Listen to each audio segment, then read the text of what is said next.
Hello, everyone. Okay. First of all, happy Workers' Day. Cool. Ah,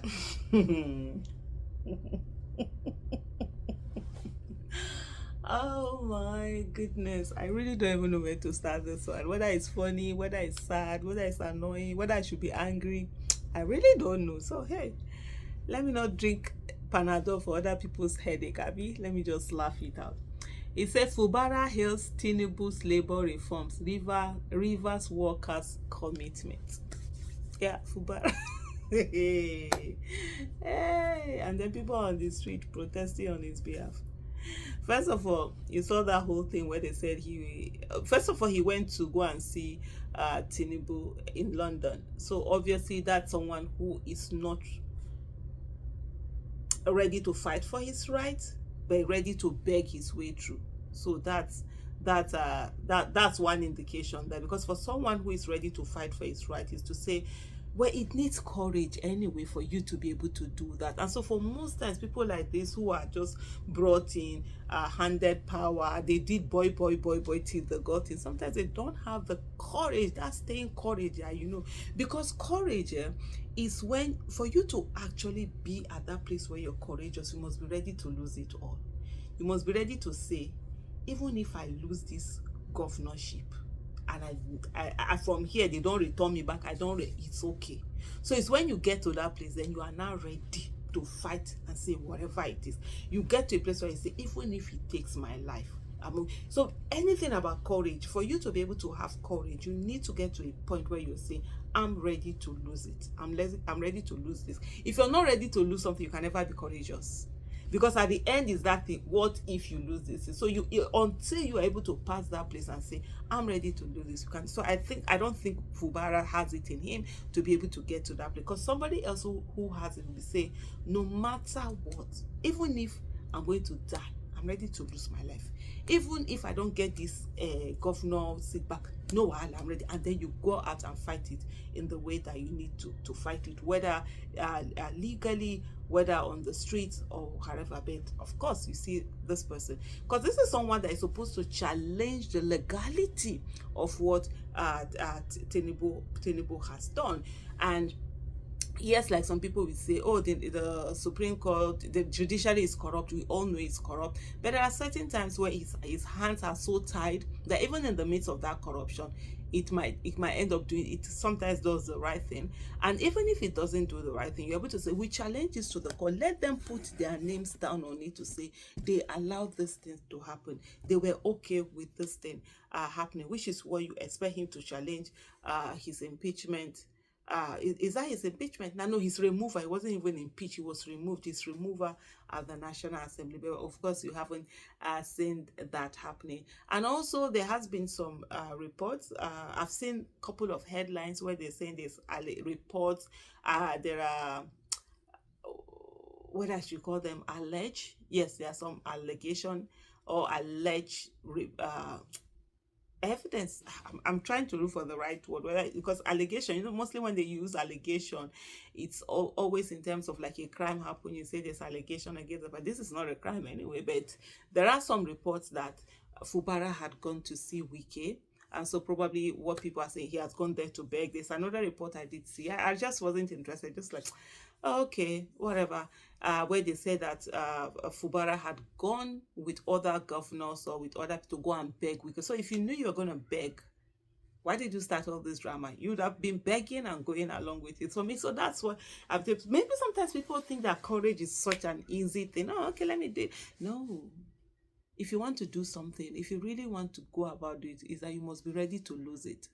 Anything you're not ready to lose, you never truly had it, and you don't have the courage to go for it. So just leave it like that. So if he knew he was going to come to this place where he's going to be begging Wiki, because I remember, yeah, there's a place where Wiki had said that, oh, Fubara is so arrogant that he hadn't come to see him, he hasn't come to beg him, he hasn't come to do da da da da da da, and all of that. And then now we're seeing reports that he had gone to beg. Whether that's true or that's not true, I don't know. It's still some reports, that are out there.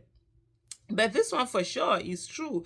This is this is being reported. The Nation is here reporting this, where it says suspended Rivers Governor Siminalayi Fubara has commended Bola Ahmed Tinubu for promoting labor reforms and advancing policies for healthier and safer working environment. This is an illegitimate government that up to now, even the 70,000 that it's supposed to pay, there are many people that are not getting it. Even the NYC, when they recently got it after, some core member had just, had it and cried out, and it became a major issue that was, and she was threatened by a core of official, an NYC official, and it just sort of like gained national traction where people took that on. It's not long. I think it was last month or thereabout that even the corp has finally got their 70,000. So which labor reforms is he talking about? These are people that are not even being paid, minimum wage. Suspended Rivers Governor Siminalayi Fubara has commended Bola Ahmed Tinubu for promoting labor reforms. Fubara, in a Workers' Day message by his Chief Press Secretary Nelson Chukwudi, praised the resilience, dedication, and professionalism of the Rivers workforce, particularly amid the challenges to democratic governance in the state. Meanwhile, I think was it last week or thereabout, the lawyers in Rivers State had come out to protest against the unconstitutionality that was done in imposing a military administrator on them. So while they are doing all of this protest, and you're seeing this one doing gosh, gosh, gosh, gosh, gosh. You see this one doing this boy thing all over the place. Well, I do understand with him. He wants his seat back, the power, and the thing that goes with it. But anyway, no, at the end of the day, my question that I always bring to us is to our doorstep. What are we doing? What are you doing? I'm doing a lot of things. In no time, I'm going to make some of those things public. The thing is that if you're doing something, you just have to, first of all, ensure you're putting the foundation and everything together. There's a whole lot to, before that part where it's spoken about in public and it goes on. There's a whole lot that happens, behind the scenes. So that's the stage I am at, working behind it. So when I'm asking, I'm not asking that there's nothing going on. I want us to start. No, I'm asking that you, yes, you that you're with. No, who are you looking at? Are you not the one that is watching right now? You that you're watching right now. I'm asking, what is it that you're doing? We all need hands on deck. It's you are very important in the circle of things, because we are strong as our weakest point and as weak as our strongest point. So what that means is that we must make our weakest point very strong. You understand? And so you are very important. What you do, and there are so many roles that you can play in. Is it the one of campaigning for candidates, helping candidates raise money, just being a polling unit agent, just be a canvasser? There's so many things. Running for office, if you have what it takes to run for office, being a party member, there are so many things that we can do. So let's begin to put those things in place. And I ask again, what are you doing? You are so important in the growth, for the growth of Nigeria. Thank you.